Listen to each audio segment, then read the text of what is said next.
RoboCop. Who is he? What is he? Where does he come from? He is OCP's newest soldier in their revolutionary crime management program. OCP spokesman claimed that the fearless machine has crooks on the run in Old Detroit.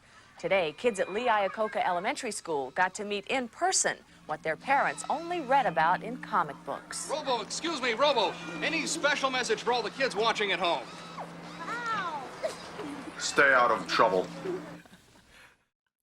RoboCop is a brilliant sci-fi action movie released in 1987.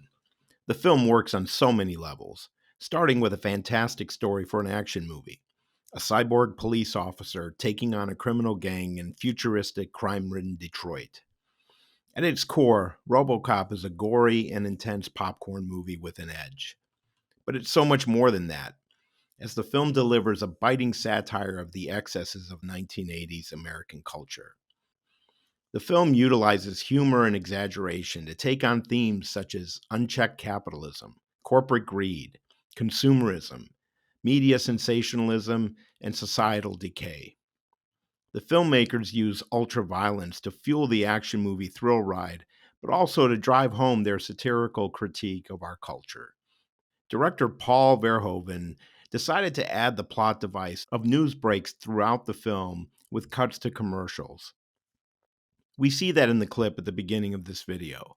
The media's role in desensitizing the public to violence is a consistent theme throughout the movie, while also providing much of the humor in this film.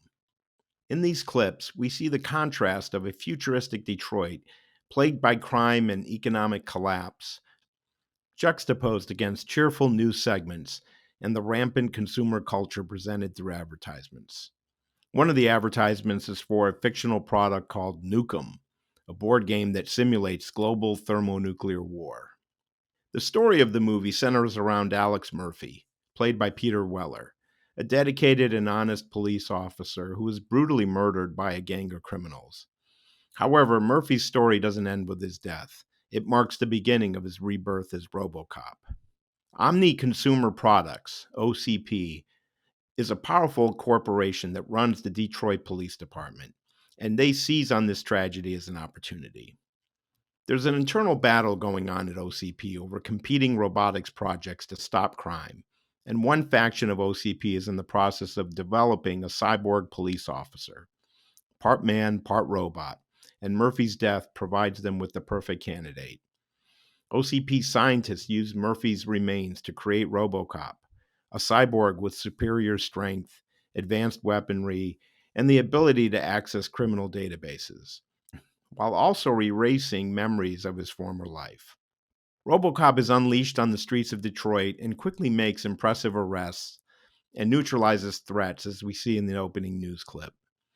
But fragments of Murphy's memories begin to resurface, leading RoboCop on a quest for identity and vengeance against the thugs who were responsible for his murder.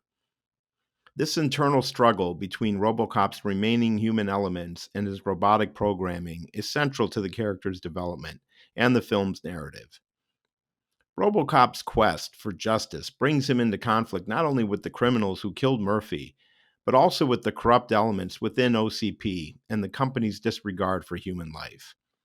The themes of rivalries between corporate executives and the battles to climb the corporate ladder are taken to the extreme here, with the battles between Dick Jones, played by Ronny Cox, the senior vice president of OCP, and Bob Morton, played by Miguel Ferrer, an ambitious young executive who works under him.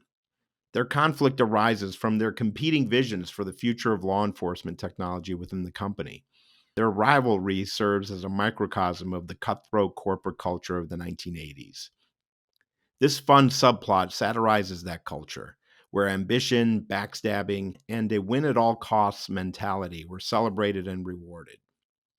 As mentioned above, director Paul Verhoeven doesn't hold back on the gore and violence in this movie. He battled the ratings board that tried numerous times to give RoboCop an X rating due to the violence. Here's one of the more graphic scenes as RoboCop battles the criminal gang near the end of the film. Okay! Now I gotcha!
climaxes with RoboCop confronting and overcoming his adversaries in a huge abandoned factory, reclaiming his identity as Murphy and his place as a hero of the people. The cast is fantastic in this film. Peter Weller is brilliant as Murphy, and Ronny Cox and Miguel Ferrer are perfect as the obnoxious corporate executives who will stop at nothing to get what they want. The lovely Nancy Allen plays Officer Ann Lewis, Murphy's partner who eventually becomes one of RoboCop's allies, helping him remember his human past and assisting him in his quest for justice. The director famously made her cut her long hair for this role. And finally, we have Kurtwood Smith, who embraces the role of Clarence Boddicker, the sadistic and psychopathic criminal gang leader who is responsible for Murphy's death. Every hero needs a great villain, and Smith creates a character we can all love to hate. Decades later, RoboCop holds up well with its blend of action, science fiction, and graphic violence, along with its humor and biting social commentary. The movie was both a critical and commercial success. The film was loved by both critics and audiences, leading to sequels, a television series, video games, and comic books, firmly establishing RoboCop as a significant figure in popular culture. But it all comes back to the original film. You can skip all of the spin-offs. Just make sure you check out the original RoboCop movie. And if you've seen it before, it's always a great rewatch.